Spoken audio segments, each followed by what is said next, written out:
Evening, everyone. Welcome to Lemon Live at 5. We have another really great show for you today. And let me just get it. I want to make sure that I have the right monitor so I can see. Okay, so thank you all. We're on time, as close to it as possible, maybe 2 minutes late.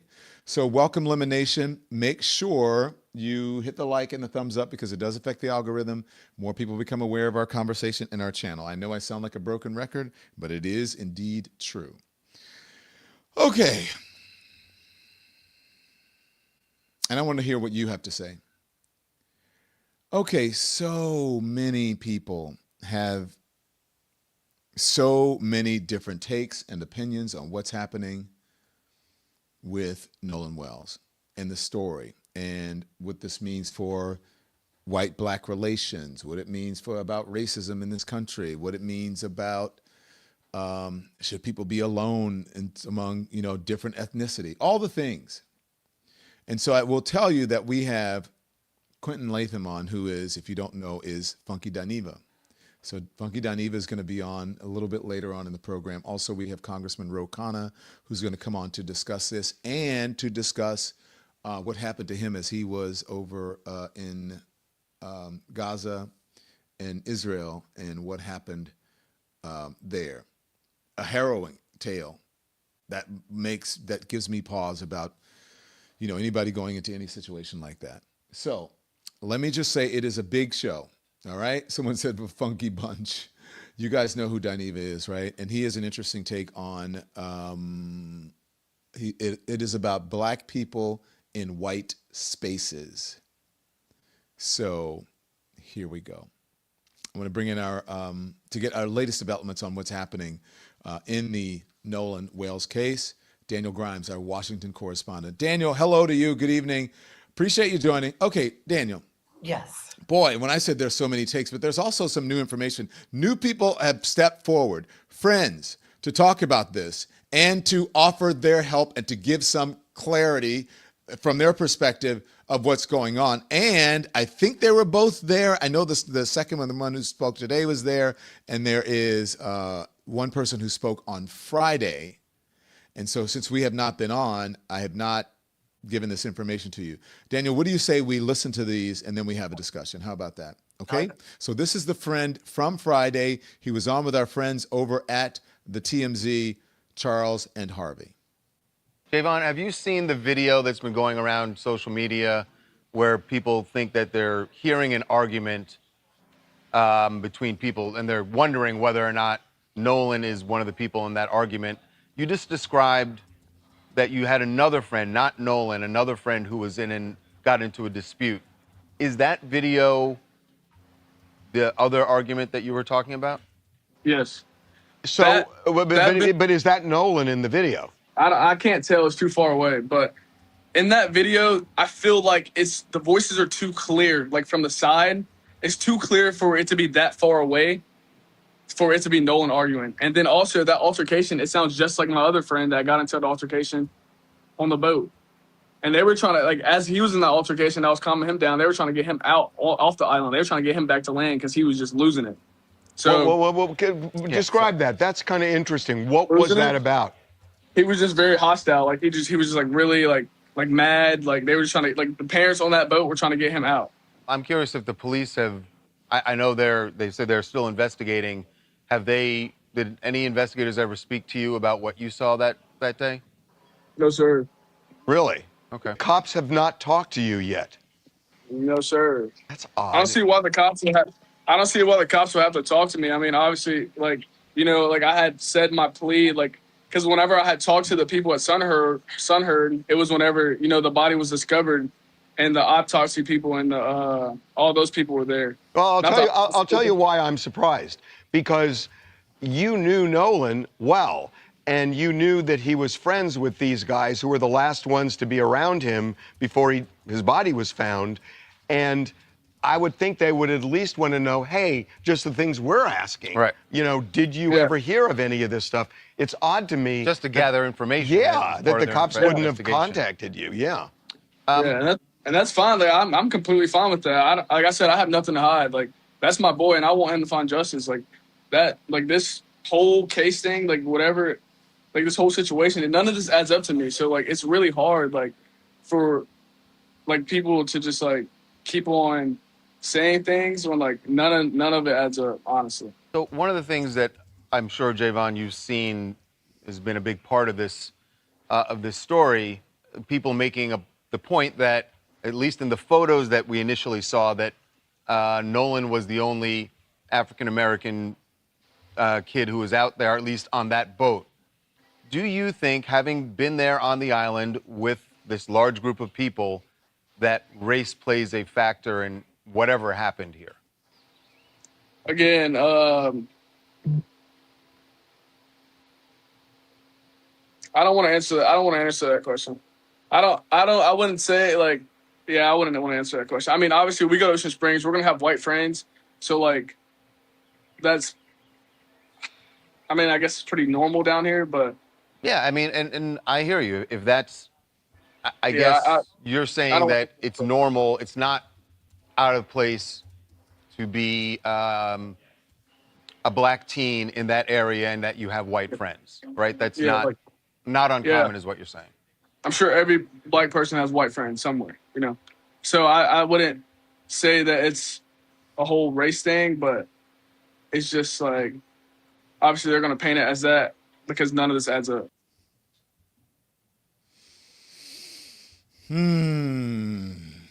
Daniel, what do you think?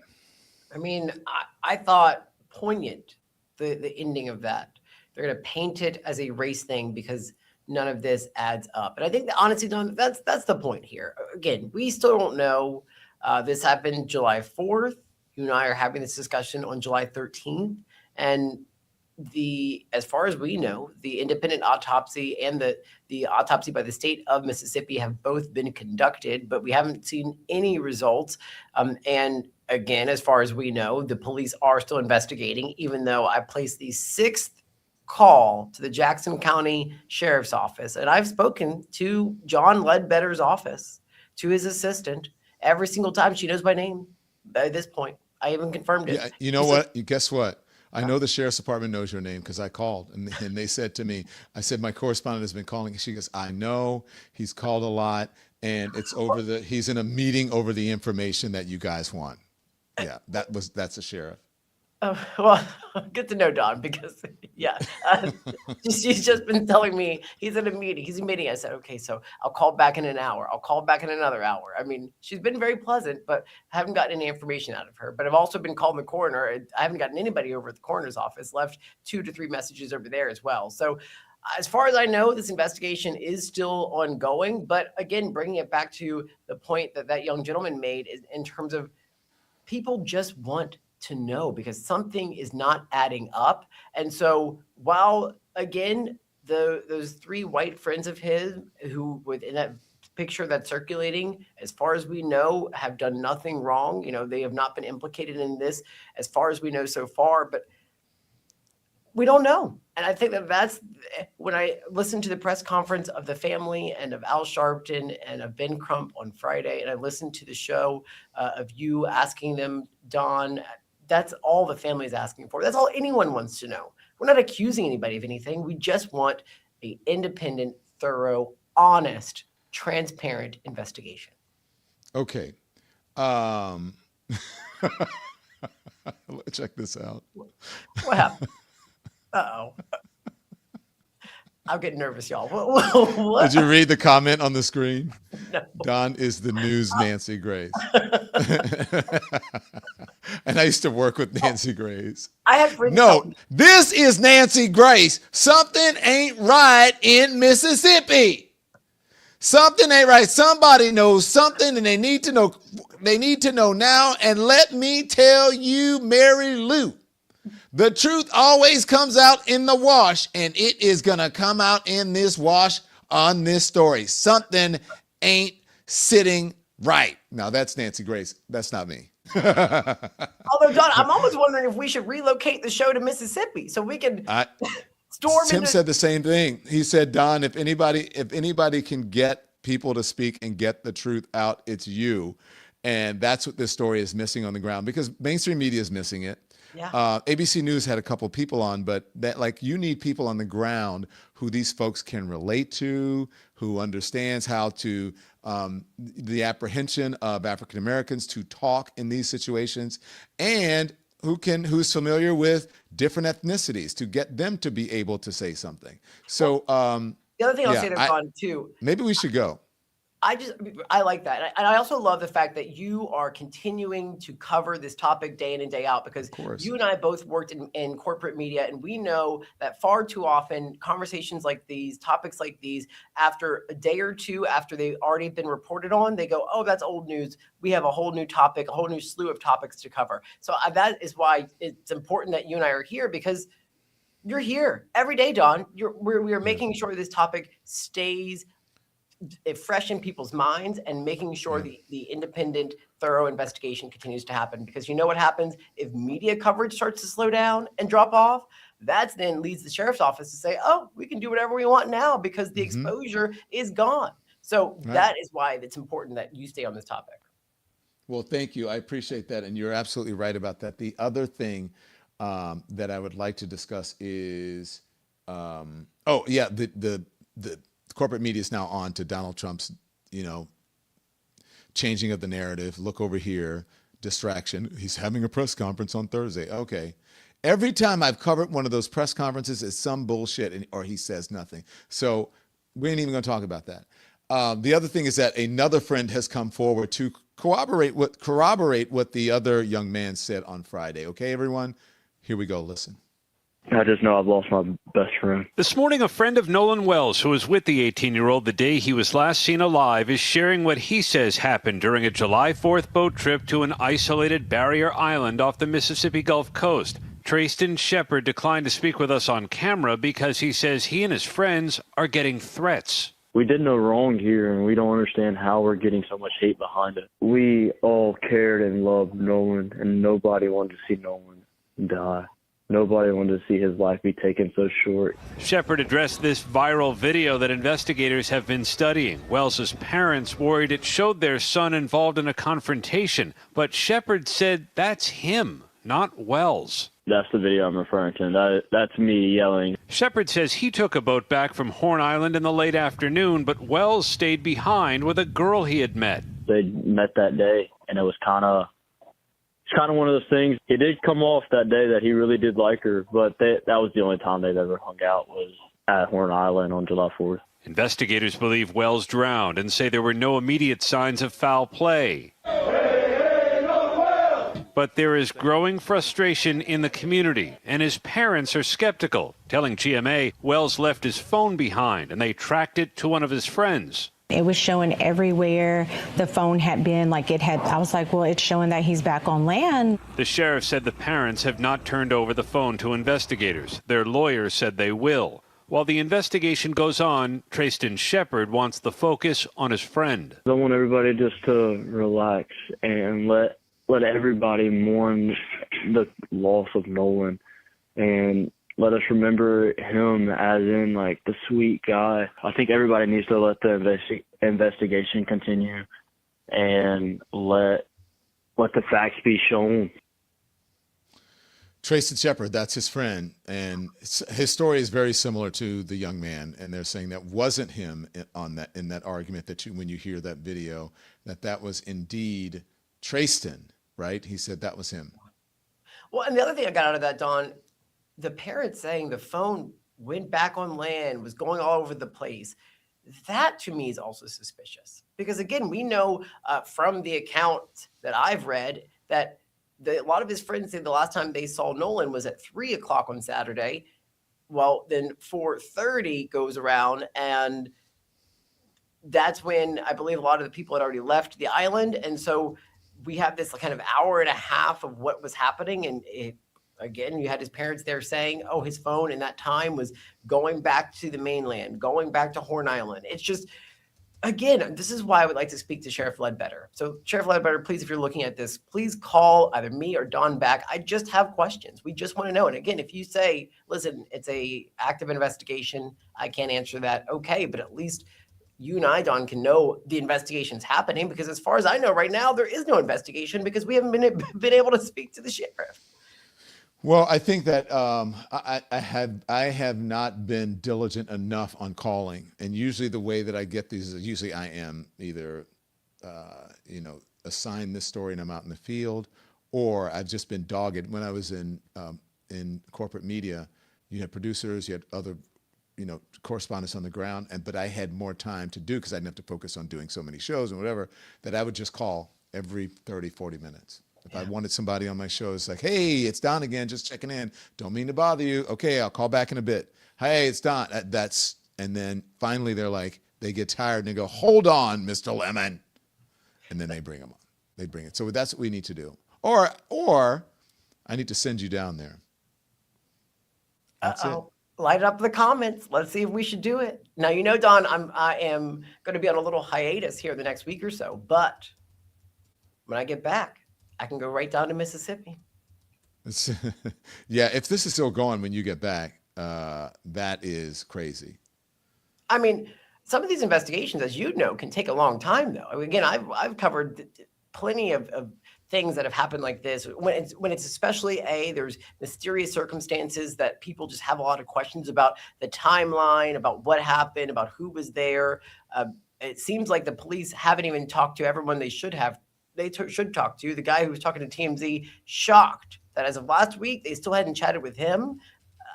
That seems to be one of the first steps in an investigation is let's talk to anyone who was at the scene. Let's make sure that we get any videos that are circulating, any pictures that are circulating, so we can try to see, okay, what is the timeline that he went missing? I mean, that's just basic detective work that I've been able to uncover by watching TV shows. So you would think that if that young man hadn't been interviewed, I don't know who else hasn't been interviewed, but that to me is a troubling sign of what this investigation is actually entailing, Don. Yeah. Wow. I mean, it's crazy. It's really crazy. And after this, I want to play again some of what a former judge said should be happening now. Mm-hmm. Okay. First, Daniel, thank you. I'll see you later on in the show when we talk to Daniva, okay? But I need to get a break in. A word from our sponsors. And on the other side, Congressman Ro Khanna. You know what's funny? People assume because I'm out interviewing people, traveling, or getting ready for a live show that everything else just stops. It doesn't. And while I'm working, people are buying merch, orders are getting processed, customers are checking out. My business keeps moving, even when I'm nowhere near the desk. And that's why we use Shopify. Shopify doesn't just help you build a website. It powers our merch store and it handles the checkout, the payments, the fulfillment, so that I'm not sitting around packing t-shirts into boxes all day. Instead, I get to spend my time making this show. So if you're building a business, your goal shouldn't be working more hours. It should be building a business that can keep working when you are not. That's exactly what Shopify helps you do. Start your free trial today at shopify.com/lemon. That's shopify.com/lemon. All right. Thank you very much. We appreciate our sponsors. They keep us powered. Congressman Ro Khanna is going to join us in a moment to discuss this story and also a harrowing experience that he had in the West Bank, or in the Middle East, and which he says he was held captive. So we'll get to him in a moment. But I just want to play a little bit of the former judge who said what he would be doing in this situation. He's surprised that there haven't been subpoenas, affidavits, arrests. It's muted, Andy. That has actual experience. I've worn the robe, the black robe, and I've presided over these trials or preliminary hearings, arraignments, and initial appearances.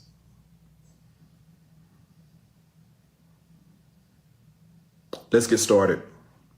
So what do we know? Can you cue it in a little bit to go in about we know 5 minutes, Andy, about 4 or 5 minutes. Or some say he said, give me my ML phone. Regardless, he was asking or demanding his phone. Someone had... Go in a little bit more. We know that part is not true. His own words, Nolan Wells' words while he was alive, he did not give whoever had that phone permission to have that phone. So was that theft? I think if an affidavit is signed, if it was presented to me when I was a judge, I would have signed an arrest warrant for the person for theft of that phone based on what I've heard. It'd have to be an affidavit format, but if it was presented to me in affidavit format from law enforcement, I would sign the arrest warrant for, at least at this point, theft of the man's phone. We know who had it. We know who didn't report it to the family. The family had to go find it, and we know that Nolan Wells said give it back to him, and evidently it was not given back to him. Why was that?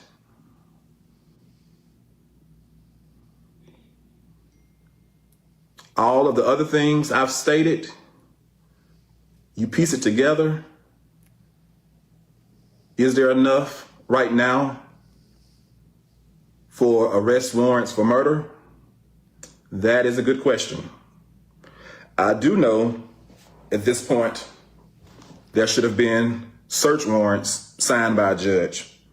Evidence should have been presented to a judge by now. We are nearly 7 days after July the 4th, when he was first reported missing.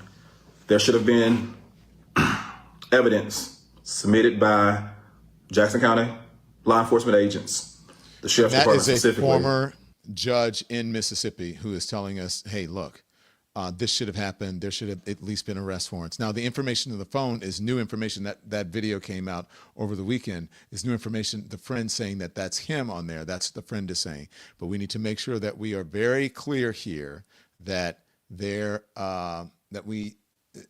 this has not been confirmed at all. This is what people are saying. I want to bring in now Congressman Ro Khanna to talk about this and to talk about his harrowing experience last week as he was visiting. You were in Gaza, correct? I was in the West Bank. You were in the West Bank. We'll talk about that, but before we get too far away from this Nolan Wells story, I'm not sure if you've been following it. But I have. Heartbreaking, just heartbreaking. Yeah, what do you think? Look, I think that needs to be investigated. I mean, he was the only young black man on this trip with his friends, and then he disappears. A man who was a football star, who by all accounts was a great member of his family and community. And so there are a lot of unanswered questions. And as you know, Don, it's a climate where there is increased hate against Black Americans. Mississippi obviously has one of the ugliest histories. So I'm not speculating, but I do believe there needs to be a clear investigation into what happened. It's what's interesting to me, Congressman, is that looking at, I have been doing unscientific survey, and people have been, most people who know about this story are African American, which is not surprising. But if you look at the larger culture of white folks, pretty much no one has even heard of the story. We went to a dinner, a book event this weekend, and my husband and I were doing an unscientific survey. And what that shows is that there's two different Americas, right? We could say that. But for the most part, it is people are getting their information in silos. And the algorithms really have control of what we see and hear. And so it's a big influence on our society. I think, Don, that's right. But I also think it means race matters, right? I mean, if this was a white girl, it would be all over Fox News, it'd be all over the news. I mean, we've seen these cases. That doesn't diminish the loss of those girls' lives. But here you have a black man who's disappeared, where there are unanswered questions. And I don't see 24/7 Fox News or other cable news covering this story. And it really highlights what lives matter in this country and how much do they matter. And that we still have an ugly challenge with race. And we just need to be honest about that. And that it is uncomfortable for people to be the only black person in a room, the only person of color in a room. Now, look, I felt my race most acutely, much more in the West Bank than I've ever felt it in the United States of America. And I'm Indian, not black, and grew up in Pennsylvania, not the Deep South. But I'll tell you what the biggest takeaway for me in the West Bank was feeling brown before I felt like a congressman or an American. So let's talk about that. This story broke, I believe, over the weekend, and we had an interview scheduled with you. And so it just so happens that we had that, and I'm glad that you're here today to talk about it. You were in the West Bank, and were you there just touring, right? And you were stopped by a group of hostile, violent settlers. Correct. And when the IDF came, they did not come for you. Did they come for the settlers? Because they are now saying that the IDF wasn't involved. That's what the Israeli government is saying, and that they didn't make any sort of value judgment on it except to remove the settlers, they said, and that the IDF was not involved in any of this. What is the truth there? So even now, the Jerusalem Post, just a few hours ago, issued a report after an investigation. So I'll break some news here, and they concluded that basically all the facts we've been saying, which were documented also with the New York Times photographer, were correct. That the settlers came, that these settlers detained us. They were brandishing M4 guns. They were kicking our tires. They had this look of joy on their faces. They were videotaping us, laughing at us.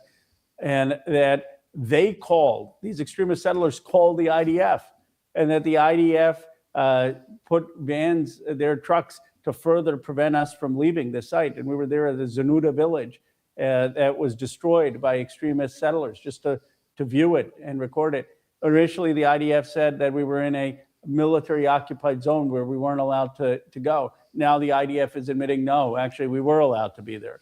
Originally, the IDF said that those soldiers were there to disperse the violent settlers. Now the IDF has admitted, no, the soldiers weren't dispersing the violent settlers. They were just there waiting for the police to come to try to resolve the issue.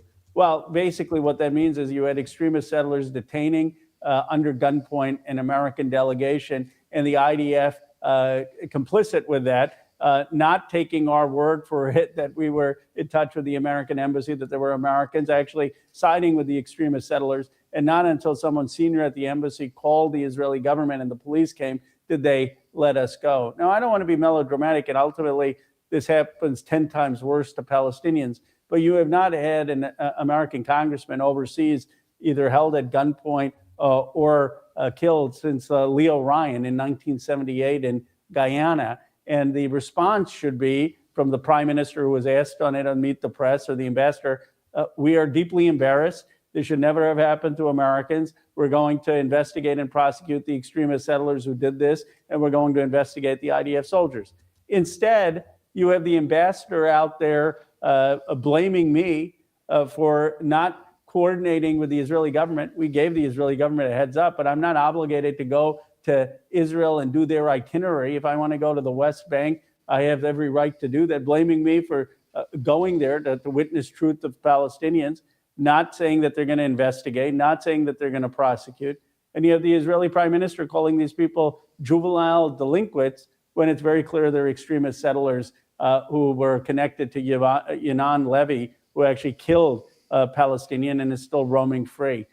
It is the arrogance of impunity, and they should really be held accountable. So if this is happening to a distinguished congressman from the United States, what do you think they're doing to the people of Gaza? Their treatment of them? You know what I mean? Well, I mean, I know, because I was hearing Palestinian stories. And Don, I know we won't have time, but I'm going to just share a couple stories. And I hope, if anything comes out of this trip, that people will watch the videos and others will put out about Palestinians in their own words. I met a father whose Palestinian American son was shot 21 times by the IDF. He started crying as we were talking. He said the room of the son is still the same as it was when his son was alive.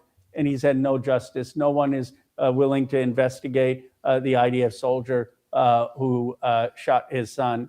I met a family that is terrorized night after night with settlers. They throw rocks at the window. They rattle the window. And his 18-year-old daughter, who wants to study, can't sleep there. And the settlers put an Israeli flag on a Palestinian home and intimidate this family night after night.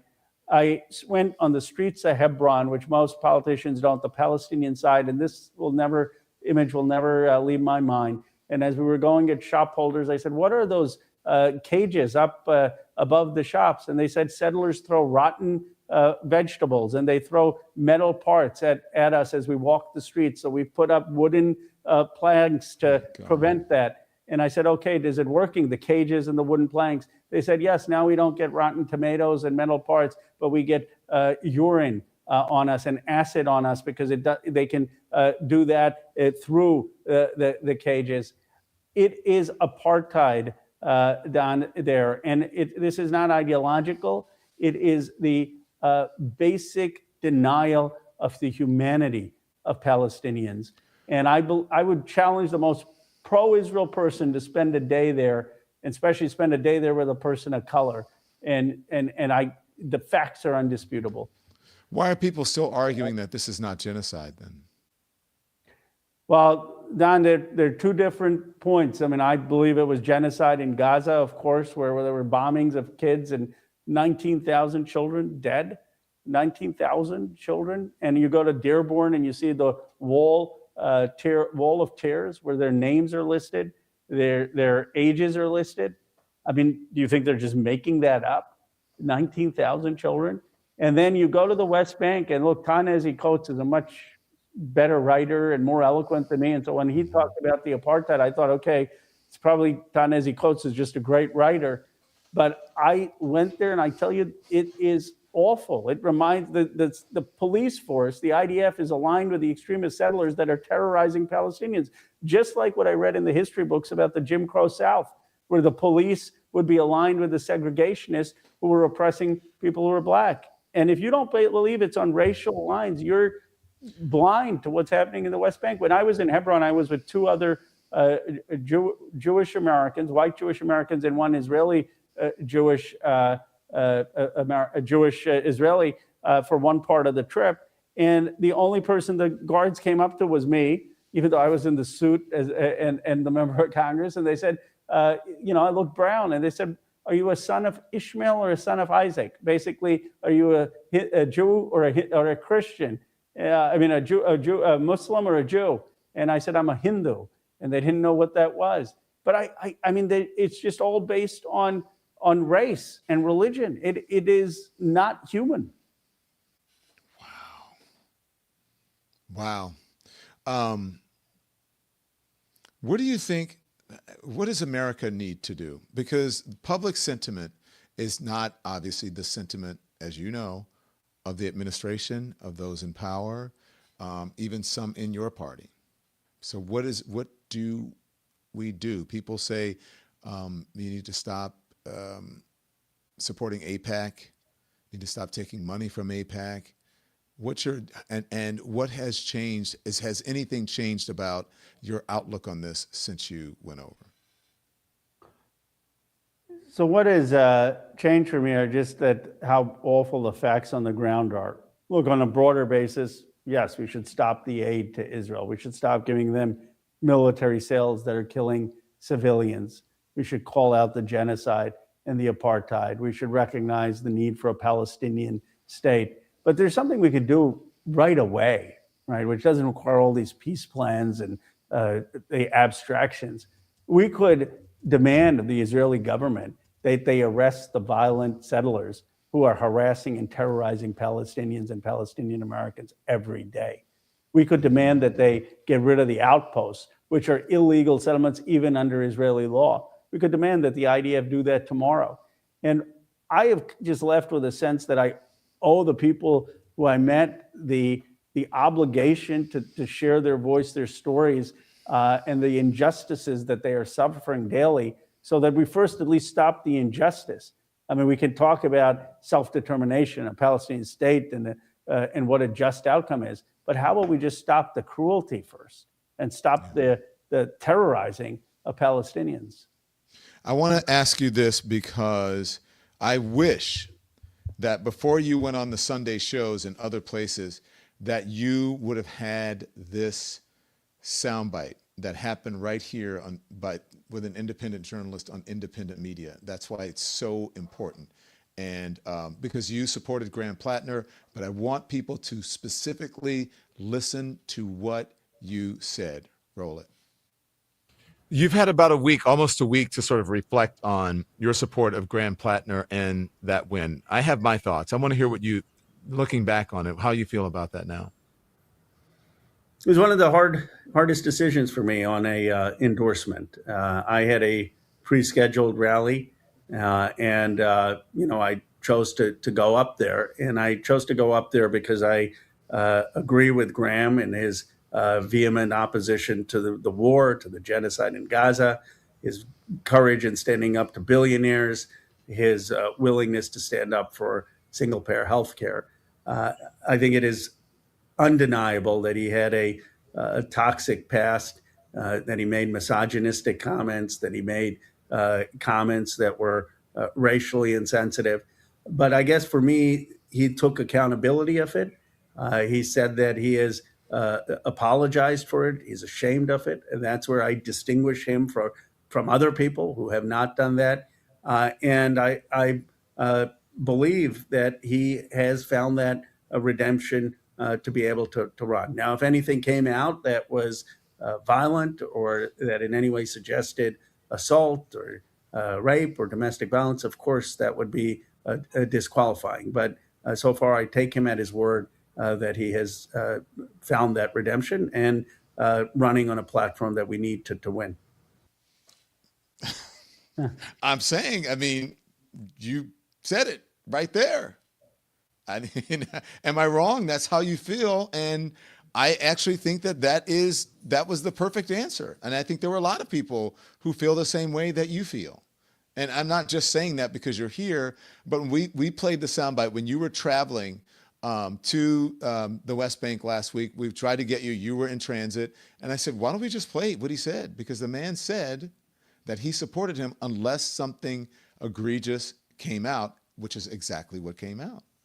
Well, I winced when he said you were going to play tape of what I've said in the past. Usually it doesn't turn out as clear. As, this is not an ambush show. No, go on. Yeah. But look, I obviously got the call wrong. I had said that if there was violence or any sexual assault, I would withdraw the endorsement. So I was talking to my wife coming back, and she said, make sure you tell people that she was opposed to me endorsing it. She had a sense of this. So I take accountability. It was a wrong call, and I've got to look for more signs of these kind of violence and allegations. But I was the first to withdraw, and I did what I said I was going to do. Yeah. Congressman, can I just say this? You're a stand-up guy, and I do appreciate your honesty. And no one is perfect. Yeah, you made a decision. I had a very similar stance on it. I was like, it's time for the Democratic Party to stop with the purity tests, whatever. And this came out, and this was just a bridge too far for me, as it was, I believe, for most people. Thank you, Congressman. We're glad that you're safe. And thank you for supporting and respecting independent journalism. Thank you so much. Thank you. Thank you for having me back on. Thank you. Okay, so here's the deal. There's a handsome gentleman. I want to put up his shot right now. And he is known as Funky Dineva. Funky, not Fucky, Funky Dineva. And I am addicted to his show. You're similar to me in that your show is stream of consciousness, sort of. I don't believe there are any teleprompters or anything like that. Mm-hmm. So I appreciate that. Wait, can you look to the right? Look to the right a little bit. Your camera is over to the right. You're looking off. Did I? So, okay, there we go.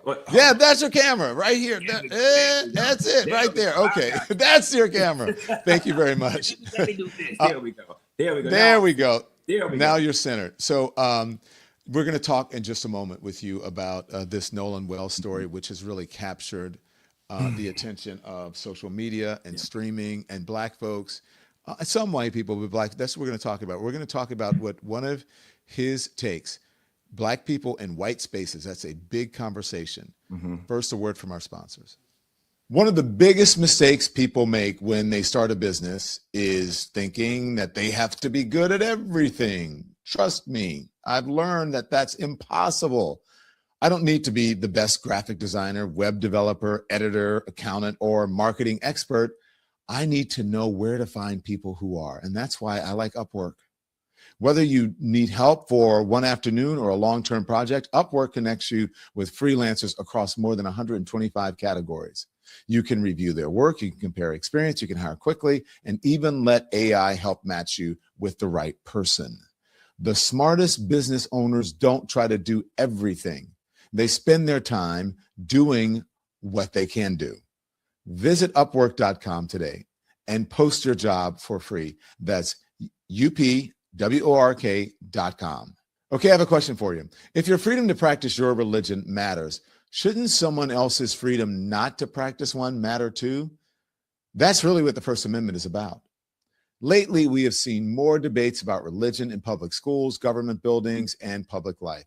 Just look at what's happening in the states like Texas. Reasonable people can disagree about religion, but the Constitution says government shouldn't choose sides. That's what the Freedom from Religion Foundation works to protect. Not religion, not non-religion, freedom of conscience for everyone. Whether you are deeply religious, not religious at all, or somewhere in between, those constitutional protections belong to all of us. Visit ffrf.us/Don or text Don to 511-511 to learn more or join. That's Don to 511-511. Text fees may apply. Thank you, sponsors. Thank you, sponsors. They keep us powered. Okay, Quentin Latham, aka Funky Dineva. My friend group calls him Funky. Some people call him Dineva. He's a YouTuber. He's an entertainment and pop culture critic. And if you have not watched his show, you need to. Yeah, I assure you, you will love it. Okay, Dineva, Funky.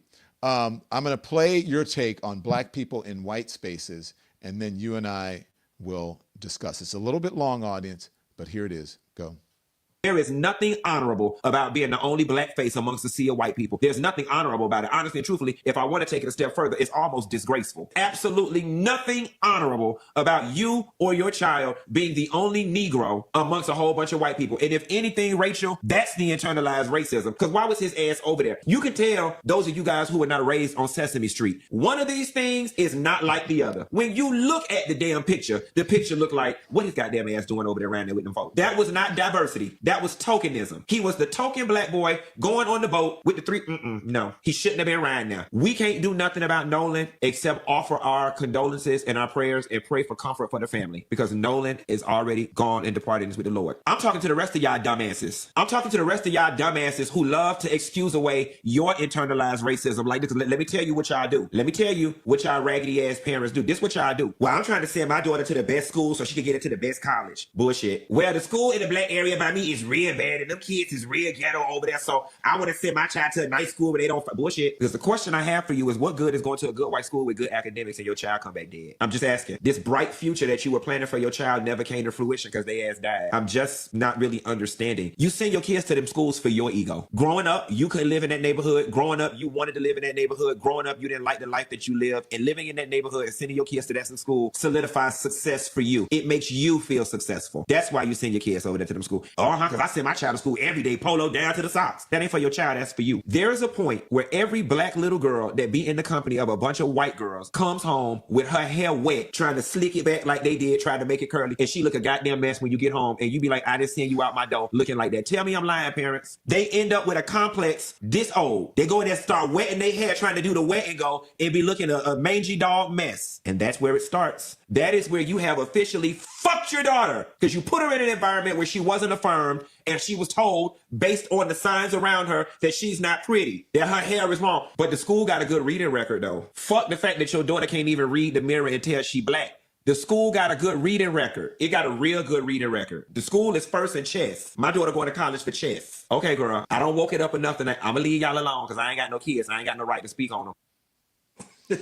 Okay, you got a lot of feedback from that. Some of it very positive, some of it negative. You responded to it on your show. Now, I want to understand this. Now, there are people who think that you are blaming the parents for this, or it sounds like that. I don't think that's what you're doing. I'm absolutely not blaming the parents, Don, but what I am trying to do is just raise a consciousness to, especially in this political climate, this thing amongst the Black community of, I'm going to move to the good white neighborhood and I'm going to put my kid in the good white school. And, coming from somebody who has gone to the good white schools, there is a certain level of danger is a strong word, but you try to mitigate one set of problems and you create another by putting Black children in all white spaces, in my opinion. And, since this whole Nolan Wells thing has come about, his defense team has kind of debunked that he only spends time in white spaces, but it still doesn't change the fact that when you look at that picture of Nolan Wells, one of these things is not like the other. I'm sorry, and it's not even a racist take, but the first thing it looks off. It looks off the same way it would look off if it was 3 Black boys and 1 white boy. I don't care who you are. There's just something about you just say, and then lo and behold, we find out, what ultimately was Nolan's demise. And I think most Black people are probably feeling like he probably shouldn't have been around there. He probably shouldn't have been around there. He probably shouldn't have been around there. Yeah. That's how we used to say it in. Yeah. Especially those of us who are from the South and got Southern grandparents. If my grandma was alive right now, she'd say, and his ass probably shouldn't have been around. Shouldn't have been around there. He shouldn't have been around there. Why were you around there? You shouldn't have had your ass over there in the first place. Keep your ass from around there with them damn folks. That's what she would have said. And unfortunately, we laugh, but Don, we have to pay attention, because I don't think that what's going on in terms of the cover-up would have been going on had he been on a boat with a bunch of his African-American peers, if I'm being quite honest. Yeah. Yeah, because if there had been an altercation, and there's a friend now saying that there wasn't, but there would have been some, the 2 brothers, right? There were 2 Black men. There would have been some sister saying, "Stop, y'all! Don't do that shit. Stop it, or whatever." Or they would have told it. They would have been like, "Nolan got in a fight with Jamal, and then we had to leave." Like, things are being very evasive here. Now, if I'm being honest, Don, when I went to Florida State University and got my degree in economics, them people ain't teach me nothing about police investigation work. However, as somebody from Miami, Florida, who is an avid boater, okay, I'm an avid boater, I would actually like to see the investigation turn back to specifically the occupants of the boat. And here is why. As somebody who boats, Don, you don't leave nobody on no island. Okay, no. You just don't, because here's the question that I have: how am I supposed to get home? You know what I'm saying? Like that's the first thing. Anybody who boats knows when the boat leaves, you leave, and if that's not the case, I'm sorry, but especially if you are captaining the boat, you're responsible for everybody. And you say, "Where is Nolan?" Exactly. Nolan didn't come back. I did not hear that from him. Y'all go find him. I want to hear from him that he wants to stay here. Otherwise, we're not leaving. And I'm going to take it a step further. And I don't give a damn how friendly you are with white people. You're not finna be the only Black person on the boat and telling white boys leave you on that doggone island. That's just not going to happen in the world of boating. But hypothetically, let's just say it did. Well, there's still a little more information, right? It's if that did happen, the story would go, Nolan said he stayed on the boat, on the island with XYZ, and he's going to ride back to the mainland with this person or that person, or we decided we were going to come back and get Nolan at XYZ amount of time. So I would want to refocus this investigation to everybody who was on the boat with him, because that, in my opinion, is definitely where the cover-up starts. Everybody on that boat knows something leading up to why he did not return back on that boat with them. Okay, I want you to respond to this, because this is where the argument goes, right? But you both are very hypocritical right now. Look at how you both live. I don't know what that means. I'm not understanding what that's supposed to mean either. How do I live? That's inconsistent with what I'm saying. I mean, outside of living great and being the hope and the dream of the slave, I'm not understanding how it is that I live. That's hypocritical. I'm gonna need a little more context, Don. You know, Yeah, if Lynn, if you can give us a little context, is it because we're successful, we're in the public eye? Look, I'm married to a white man, but look, I was going to say you don't get blacker than me.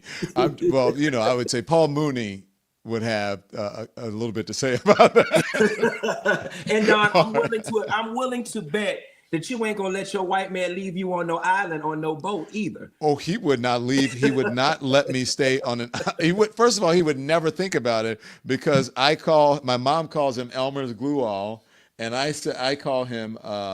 What do I call him? That he's a stage something like 5 clinger. Well, I'm joking with him, but my husband is very much like my stepdad. I think I married my stepdad, but not in a weird way. My mom could barely make it in the door. When my dad was working, he got home earlier than my mom. And then my dad retired. My mom could not make it in the door without my dad being all over her, talking about her day. And she would just say, baby, can you just give me 5 minutes to get my clothes off and talk? And that's my husband. And my dad did not play about my mom. You talk shit about my mom, if we even disrespected her by saying something in the house, that was not flying. And Tim is the same way about me. And the thing is, too, is like, because I married a white man doesn't mean that I'm not black. I married who I fell in love with.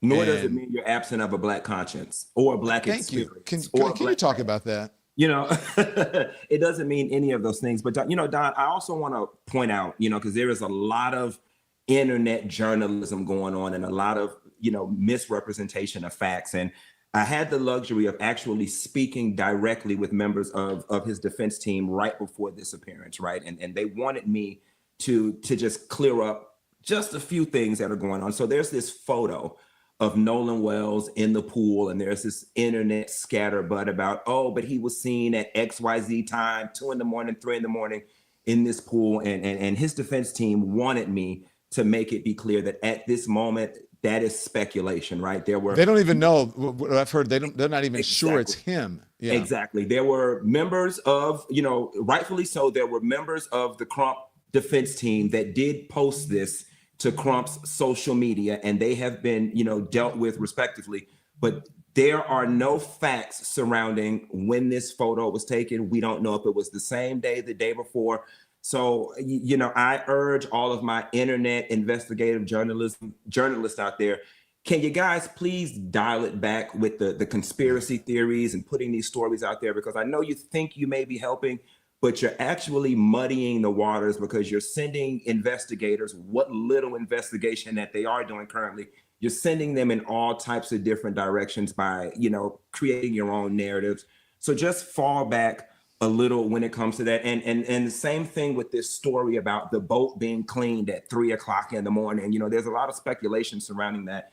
And they've also said to me at this time that has not been confirmed, as well as they continue to push investigators to investigate this crime further. Yeah. Tim is in the chat, they're saying. My husband is in the chat. What's he saying? I don't know. I haven't seen it. Maybe I don't even want to know what he's saying.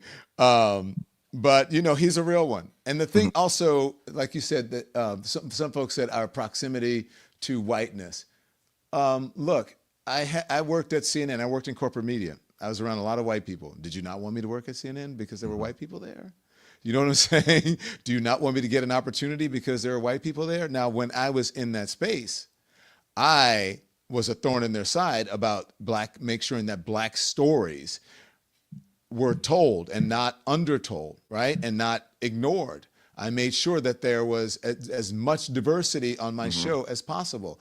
You would rarely see a panel on my show with all white people. And if that was the case, it was because somebody of color backed out, or all white men. We put men and women on together. So I made sure that my show was very diverse. If we can find a white expert on something, we could find a black expert on something. We could find a Latino expert on something. We can find a woman who was an expert. So that's what I did in that space that someone like me would probably not do. And then someone said, you don't live like us because we're boaters. I grew up in Louisiana. All we did was fish. So of course I'm gonna have a boat as an adult. I don't have a yacht. I have a boat that I go out and have fun on. And then I make other sacrifices so that I can have that pleasure. So don't think just because that I'm bougie, I have a boat because I'm country. Well, I'll do you one further. I've worked very hard and I am bougie. You know what I'm saying? But I'll also say this. Anybody who has followed my brand and followed me for a while knows that I am probably self-admittedly one of the most militant people that you'll probably meet. Don, I have no problem saying I don't trust white folks past how far I can throw them. You know what I'm saying? And that's honestly and truthfully, especially in this political climate, being someone from the South, mom from Bainbridge, Georgia, father from Grenada, Mississippi, born in the South, that's just my experience. And I'll double down on it. I don't trust white folks past how far I can throw them. And I'm not saying that every single individual white person is bad or racist, but what I am saying is that their collective history tells a different story. Okay. And I'm not stupid. I'm diligent and I'm aware, especially in this political climate. Well, my Washington, D.C. correspondent is Daniel Grimes. Do you mind if we bring him in on this conversation? Bring him in. Okay. So Daniel Grimes is here. We had a very similar conversation. What's going on, brother? Hey, Funky. He's very optimistic. You grew up in white spaces, right? Yes, I'm from a town called Winchester, Virginia. So look it up. I mean, it's gotten a little more diverse since when I grew up, but it's white right near West Virginia. It's wasn't very diverse then, still isn't very diverse now. What did you think of Daniva's take? Don, you're trying to get me again to have these people eat me up in the comments. No, I know. We just want to know. I don't know what you're going to say. No. You know what I think? Listen, this is when I first heard Funky's take. There's parts of it that resonated with me, and I think again what I said this morning, which is I think people like Funky, me, you, Don, we all want. I think it comes from a place of knowing the history of our country, of knowing that. Again, we have seen white people lie. I mean, I mentioned the Alec Murdaugh case from South Carolina last week and saw that resonated with viewers. We all know Emmett Till in Mississippi. We all know the Central Park Five. The president lied about them. So we have seen white people historically lie about Black people. And I think that is where it comes from. My issue with Funky's take, with your take, Mr. Daniva, is that I just think it's the same thing that white people do to Black people, which is just saying, hey, you shouldn't be the only Black person in the space, or you can't have a bunch of white friends. I don't want, and again, let me just say, I don't know. The investigation is still ongoing. We don't know if his friends were involved. So I want to say that and make that clear. But to say the actions of any white people, if they were involved, again, to take one case and generalize about a group of people, that just goes to harm race relations even further. And if I pray every night, Don, that I can be a voice of unity and of bringing people together, and I just don't think that serves that purpose. I'll let you handle this. Funky. Okay. Funky, what you got to say to me? I'm all in. I'm getting ready. Got my notepad.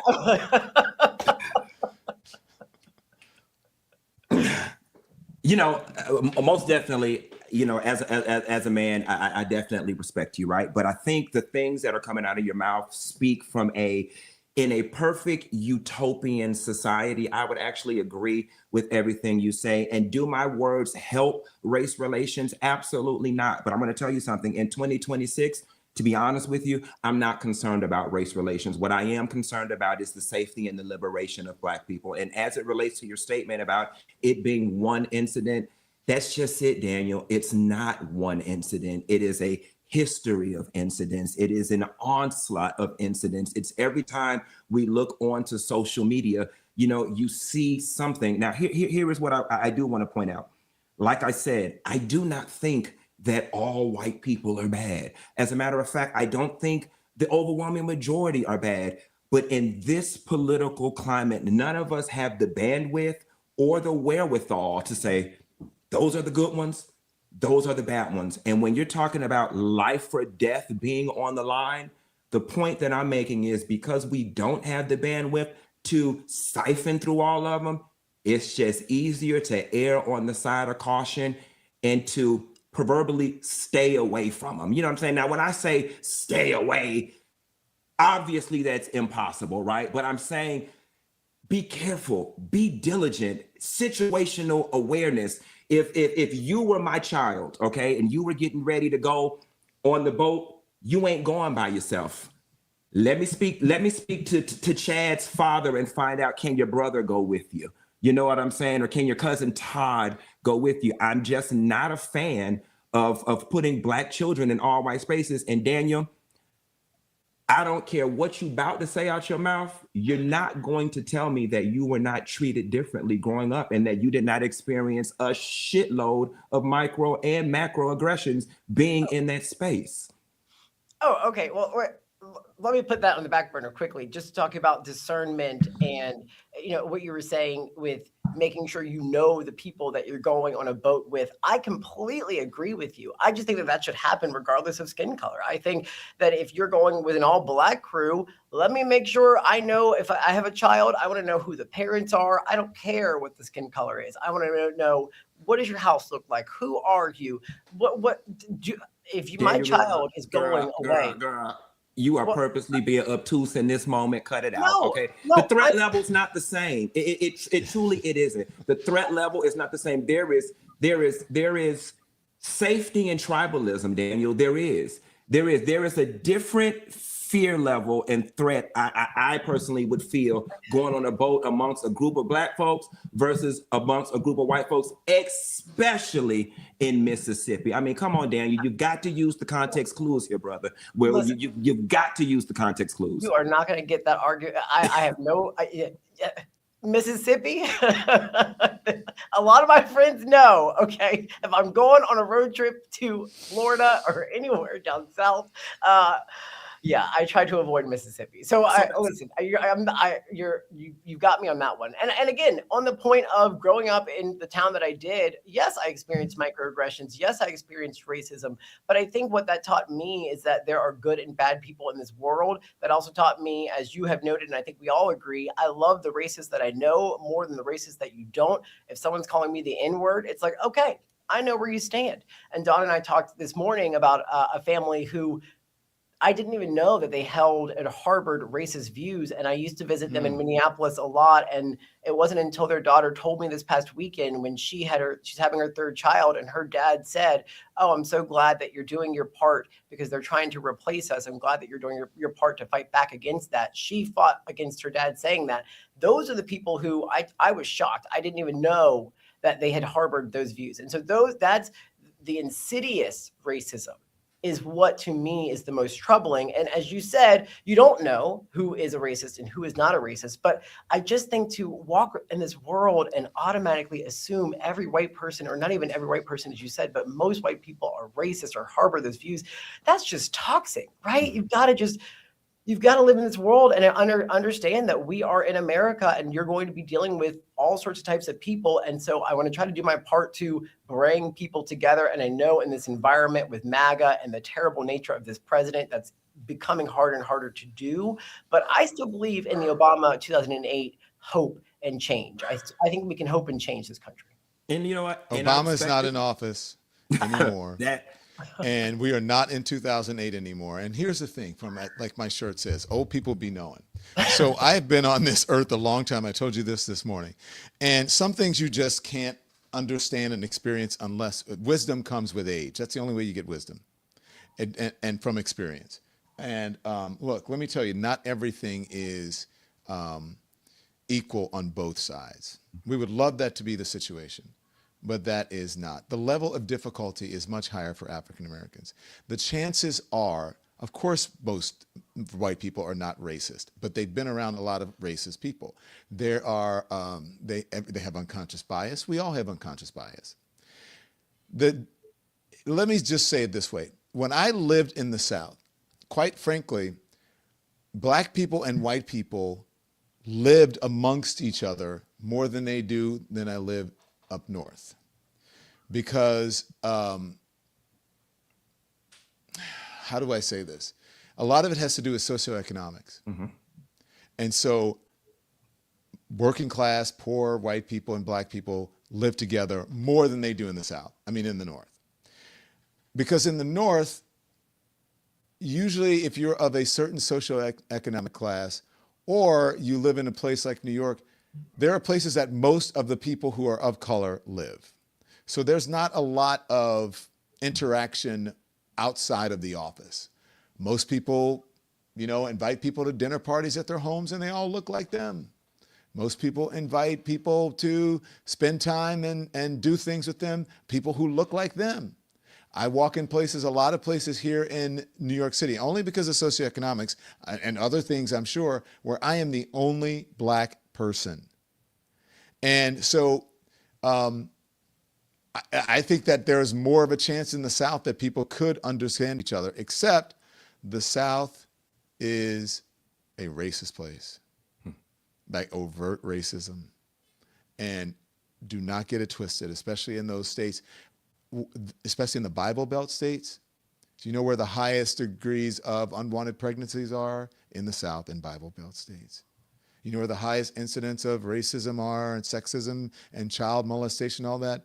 In those Southern Bible Belt states. Because they choose to make people and keep them in control, and the power, a lot of it comes from religion, is to control people. And the moment you tell people that you can't do this or you shouldn't do this because the Lord says so, well, that's no more argument.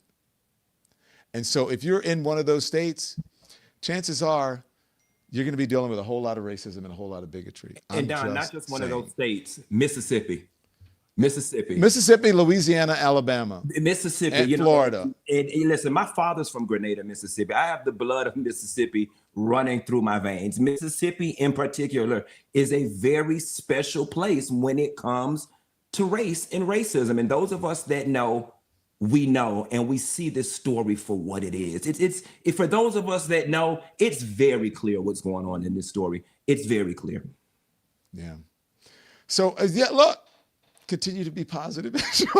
No, I'm a very optimistic. Stay from around there. Stay. Well, listen, where are you from? Vermont, Connecticut? No, I'm from Virginia, but I live in Washington, D.C. now, which they call Chocolate City. So you know who the most diverse person that I know is me. That's the most diverse person I know, meaning who spends time with all different kinds of people. Is me. And I used to get it all the time. Like, what do you think, you're white? Hell no, I don't think I'm white.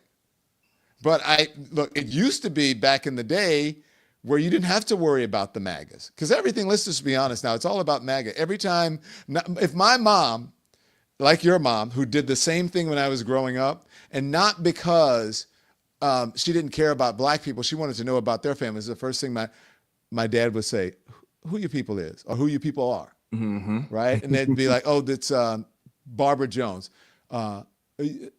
Sadie Jones is your aunt? Yeah, and then they would go back, right? Mm-hmm. So they wanted to know the same thing but what they were afraid of was white people mistreating me.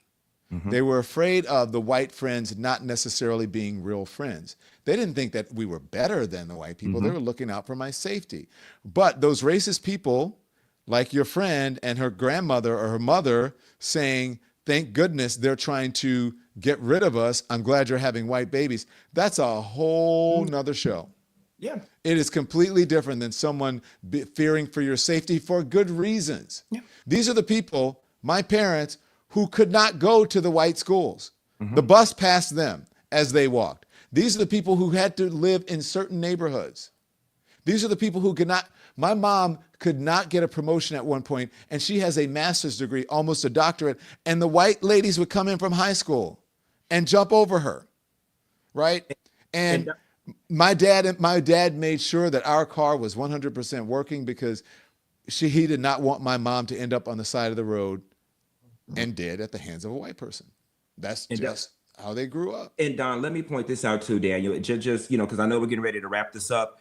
They're friends until it's time to be friends, right? Because now is the time to be a friend, and there's a whole boatload of them and a whole island of them that ain't saying nothing about what happened to this doggone boy. But we're all friends. The world is all even. We all love each other. Where's the friendship now? And the only thing that they have in common is the fact that they are and two people are speaking out. The friends you've heard from,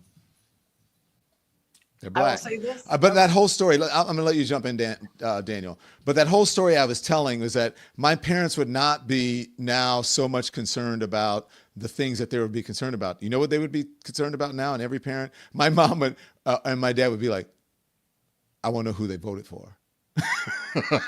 My mom and dad would want to know if they're MAGA. And if they're MAGA, if they voted for Donald Trump, they would be like, you ain't going over there. You ain't going around there. It's just the more evolved question. It's the more evolved version of the question they asked you when you were a kid, but it's the same question rooted in the same concern. Yeah. Well, okay, listen, Don, you talked about your mom not being able to get jobs, because and women coming in there who were white, who without as much education as she had, surpassing her. That is systemic racism. That is something that needs to be addressed in this country, because systemic racism is something that continues to hold Black people back in the year of our Lord 2026. So agree with you that systemic racism is a problem. What I am concerned by is, again, what I talked about at the beginning, is using one terrible example of a Black kid dying to then extrapolate that to generalize and say, don't have a majority white friend group is what I feel is the problematic. But Daniel, but every story we have about a Black person dying is people always say, why are you using this as an example of racism? This is one particular incident. Or they'll say, why is Ben Crump bringing up race? No, and I'm not going to say here that race is not a factor. I'm saying I go back to and I want to make sure I get to your other point, Funky, with the why are people not talking. So Don, let's not end the show before I get to that point. But before, if I want to address this one, I just think that goes, again, I think that goes to the point of, we are looking at these people and we're saying, oh, these three white boys did something to Nolan. And we don't know that yet. We don't know. People aren't saying that. They're saying that looks weird. They don't know what happened. They're just saying that picture with him and those white people give a lot of people pause. No one is saying that these kids did anything except they're not talking. Why? Right? What's going on? You mean to tell me, even my white husband says, you mean to tell me they have all these people there on that island hanging out with these people and no one knows nothing? No one is saying anything? Everybody has a Gladys Kravitz. I don't know if you know who Gladys Kravitz is. You probably Edna. Everyone has a nosy Gladys Kravitz who will spill all. Everyone has somebody who's going to gossip and find out something. And nobody is talking. Nobody knows or saw anything. Don, come on. No. Y'all need to stop, because I'm going to use Don Lemon's argument himself to counter that point. Everybody listen up. Don, you convinced me of this. So last week when this all happened, I said to Don, Don, I would be speaking up. If I did nothing wrong, I'd be the first person at the police station, just like you all are saying, being like, hey, my friend is missing. And Don Lemon said to me, that's not the smart thing to do. Well, that's exactly the two, you're not listening to what I'm saying. The two things can both happen at the same time. I'm saying, you mean nobody knows anything? Nobody's aunt, nobody's cousin, the nosy neighbor doesn't know. Those two young Black men are speaking out. They should be careful about what they're saying, but at least they're saying something. There's not even one person who can release a statement through their attorney about anything. Our client knows nothing about this, and he or she, when something is to be said, nobody's saying anything. The sheriff is not saying anything. Well, that's the point. Okay, but go on. Sorry, go on. Oh, no. I was just saying that you said, hey, if that were me, I think the smart decision is to get an attorney and not speak up, because you want to make sure that anything that you say can be used against you in a court of law. So you want to make sure you have your words and all of your documents in order. And I said, you convinced me, Don. I said, you know what? You're right. If something like this were to happen to me, I wouldn't be at the police station speaking up. I probably would get an attorney and make sure that anything I said was done through an attorney, because again, anything you say or do can be used against you in the court of law. Can you please, if I was on a boat with 14, 15 friends and 3 boys over there got to fight and something got going on and there's just no earthly chance that shit got anything to do with me, I'm taking my black ass down to the police station and I'm saying, Daniel and Dom was over there fighting. I don't know what they were fighting about. And when we pulled off, Daniel's ass was still in the water. Now that's all I know and I'm going home. Funky, When you know you ain't got nothing to do with nothing, and Daniel, there is no world that you gonna sit up here and convince me that deep down inside you do not feel that there is some type of corroboration amongst all those white kids that were on that boat at their party on that island to withhold the truth, Daniel. Come on. No, listen. Nobody know nothing. Ain't nobody seen nothing. Everybody got to get an attorney. But Funky, that I said, and Don is my witness, I said that exact same thing to him last week. I said, Don, I would be right there, the first person at the police station saying what I knew. And Don said, but I said no, that wasn't necessarily the smart thing to do.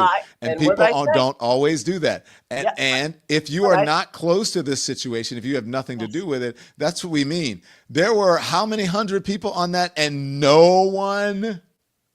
Nobody. I'm talking about his friends who may have been involved. Of course, they're going to lawyer up. But if you have nothing to do with it, like Funky said. Okay. You know what, Daniel? I want to say something. I want to say something, and I don't know whether you're going to come out of a bag on me when I say this. All right, Shirley. Your instincts are off. And that's part of the reason why we got to keep our kids from riding now. Because, see, your instincts ain't right. Your instincts, they're just off. Because it feels like much of Black America truly is on the same page with this, right? And it's almost giving that you are providing a level of cover and or defense for that group over there that is honestly showing in real time they don't give a damn about your black ass.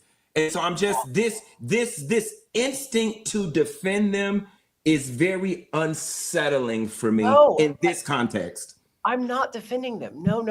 Let me just make this clear. All I'm saying is we don't know. We have no information. And as Don, I don't know if you missed it at the start of this, Funky, I've called the police chief 6 times trying to get more information. And I've been stonewalled. So no, I'm not saying that they're innocent or guilty. I'm just saying we don't know. But what I'm saying is that's information in itself. That's information in itself. The corroboration of all of these sea of white folks that don't know nothing. That's information. He was left on an island with whom?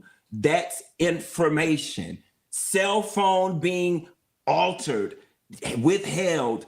That is information. There is so much information in the silence. And that's why I'm saying, I think your instincts are just a little off on this one. Because all of us see it clear as day. We love you, Daniel. I love that too. But Don, can we have Wait a minute. Let me just say something before we get too far. You just threw out Barbara, this is Shirley. I don't know if you're going to be cool with it or come out of the bag. But see that man? He's mine. Woman to woman. If you've ever been in love. Daniel, you know that song, Daniel? You know Woman to Woman? I don't get this ref. No. But you know Duran Duran, right? No, I don't know. I don't like. No, but let me say this. I want.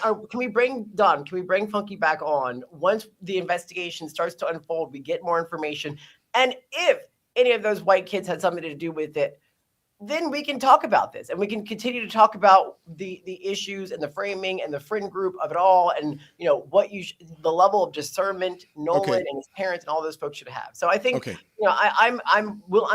me just make it clear, I'm not defending anybody because we just don't have any information. Okay, but that's how you get information, is by talking about it and pushing people. And no one is saying that any of those kids had anything to do with it, but their behavior is suspicious, even according to the parents, even according to the friend who went to get the keys. and the dad who went to get the cell phone. Yes. Like they're suspicious. So no one is saying they did anything, but why are they acting this way? Why doesn't anybody know anything? Let's Okay, ask but those listen. questions. That's what I'm Right. trying to ask the sheriff those questions. Yeah, Yes, but you are framing it as people are indicting these white kids. Nobody's indicting these white kids. I feel like Funky is a little bit. I am. Yeah. Uh-oh. I am. Their ass did something. And indicting them not for killing them, but hands down, indicting them for knowing what the hell happened. They know specifically the cohort that was on that boat. They know. And to your point, when we come back, when the facts come out, if I'm wrong, I will eat my words in front of America with no problem. But I know what I feel in my spirit, and I know what history is Funky, taught me. I think you're like this too. I don't care what the Mississippi investigation has to say. I want to know what the independent investigation that's led by the Benton Crump, Al Sharpton, and his family. I want to know what that investigation. Okay, but you got a little sense. You got a little sense. Okay, look at us. Look at the unity we see. Look at this. Now we can Sigmund God. Look at this. Thank you, Dan. This is a great conversation, Daniel, and I'm so glad that you're here to have this conversation. I think it is really, really great. All right, I know that you think people are going to eat you up. They might, but that comes with the territory. No, it's fine. That comes with the territory. Yes, it does. Thank you, Daniel. We're going to see you you're going to be on the members only in just a little bit. We have a members only live stream. Okay, thank you. And Dineva. Thank you. Look, I have several friends who love your show, and I love your show too. And I watch, and I'm like, Dineva, it is been 2 minutes, and you don't even know your mic's on, and that's some shit that I would do. Your mic's not on. Your mic's not on. And you're like, wait a minute. People in the chat are saying that my mic's not on, and I love it. And then you just go back and you start the whole thing over, and people love that kind of realness and transparency. Indeed. It's great. What's the other thing? And now, if you want to join us for our members only, you can, but you probably got some content to make. Yeah, I got to prep for my show at 8. Yeah. Oh, okay. I'd love Thank to, you. but I want to say this, Don. Thank you for having me. It's long overdue. And didn't I tell you way back when them people let you go was the best thing that ever happened to you? You did. Look at you now. Independent, free creative control, and you got all your money, baby. You are the hope and dream of the slave, I tell you. Thank you, Mr. Quentin Latham, aka Funky Dineva. Where do we find you? You can find me all social media platforms, Funky Dineva. All right. Thank you, sir. I'll be watching. See you soon. See you soon. If you want to know anything about the Don Lemon Show, wasn't that just a great show? This was really a great show. If you want to know anything about the Don Lemon Show, I hate to look. We have so many people watching us. It's crazy. Why are we logging off of this? Why are we? Bring Daniel back here. Bring Daniel's behind back here just for a minute. Daniel. I'm back. Do you feel like, I know the proper English. I'm not going to say proper English. Do you feel like you got ate up? Eaten up is the proper English, I know, but you feel like we ate you up? You mean you all or the comment section? I haven't seen the comment section yet. So you don't want to see the comment section. Okay. Maybe I'll ignore that one today. No. I love these discussions because I think 3 Black men having a discussion about race in America, what it looks like, coming with our different perspectives and our experiences. I mean, this is the beauty of your independent platform and of what we get to do here. So I love it. There was someone, I wanted to put it up. Someone said something really funny. I think they said, who was it? If you guys can find it, I can't find it. The chat is going too fast. They said Daniel got ate up, no crumbs. But people are saying, Daniel, we love you. They love you. Come on now. I love them. And listen, Don, no, I really genuinely felt like it was a good discussion, good-hearted discussion.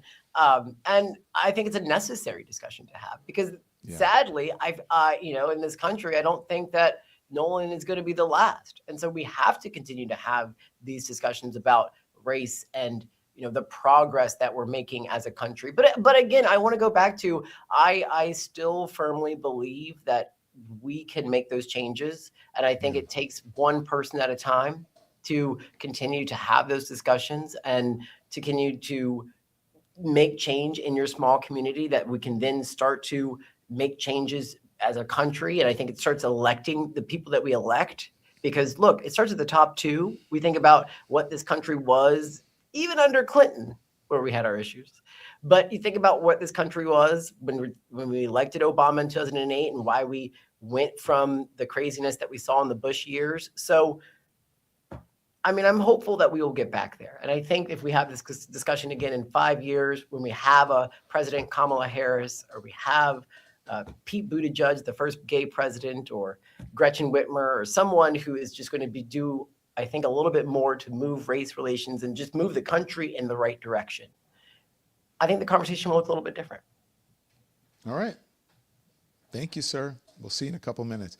We're going to have our members only stream right after this. If you're a certain tier of membership, you get to come to the members only stream, and that is going to be lit today. Oh my gosh. I can't wait to hear what the team has to say and what the folks who are going to be in the private chat right after this have to say. Okay, if you want to know anything about the Don Lemon Show, go to donlemon.com, donlemon.com. And before you even can log onto the main page, there is see that black tile in the middle? Right above that, it says, get your tickets now. Click on that. That's how you can get tickets for me and DL. DL Hughley and I will be going on tour starting in September, on September 11th, and going across the country. I would warn you, this is a warning, get your tickets. Every single show we've had sold out, and the ones that maybe if there were a few seats left were the ones we had to add another show because there was such demand. So do not get it twisted. Don't be out there going, oh my God, I can't get a ticket. Don, how do you get a ticket? Can you get me in? Can you have another show? Get them now while they last. Right at donlemon.com. Okay, so just click right on it and it'll take you to the site. Okay, and then go back to donlemon.com there, and then go to our YouTube page. Make sure you're subscribed. Just because you're a member, it does not mean you're necessarily subscribed. And just because you're subscribed, as we know, doesn't mean that you are a member. So our memberships are extremely reasonable, and I think there's a special on memberships right now. Hit that join. Is that still going on? Yeah, you get it free for a while, and I think it says 7 days or something. I wasn't sure how long. I'm not exactly sure how long. Go and read the print and make sure you know. But yeah, 7 days before your trial ends. It'll give you a trial for 7 days. 10% off of your first month membership. All right, that's a promo applied. And then you can get a 7-day trial. I didn't even know about that. Now I do. All right. So thank you. And go sign up for our Substack, the Lucky Lemon 7 newsletter. It comes out every morning at 7 a.m. There it is right there on your screen, the QR code. You can take, is that for the Lucky Lemon 7 newsletter? Oh, there it is. The QR code is right there. If you hit your camera, get your camera up there, and you click on the link, it'll take you right there so you can sign up. Okay. And then you can check out our Substack. You can check out us out on Twitch, on Instagram, on TikTok, on Facebook, on iHeart Radio, on Apple Podcasts, and on Spotify. We are everywhere, man. We are everywhere, and soon to be in other places that we will announce soon. Okay? So be informed without being inundated until I see you back here tomorrow morning, except for the folks in the private chat. I'm seeing a couple seconds. Until I see you back here tomorrow morning at 10 a.m. Eastern Time for Hot Topics, turn the TV off. Thanks for watching, everybody. I appreciate you. Make sure you like, subscribe, and turn on notifications so you don't miss anything. We're live weekdays at 10 a.m. and 5 p.m. Eastern with new content at 2 p.m. Eastern, sometimes at 8 p.m. So follow The Don Lemon Show wherever you are. YouTube, TikTok, Instagram, Facebook, Twitch, Substack, Spotify, iHeart Radio, Apple Podcasts. We are everywhere, and we're there every day. And if you want a little more, join the Lemon community. Exclusive posts, behind the scenes, live chats. Just hit join or check the channel pages. All right, I'll see you next time.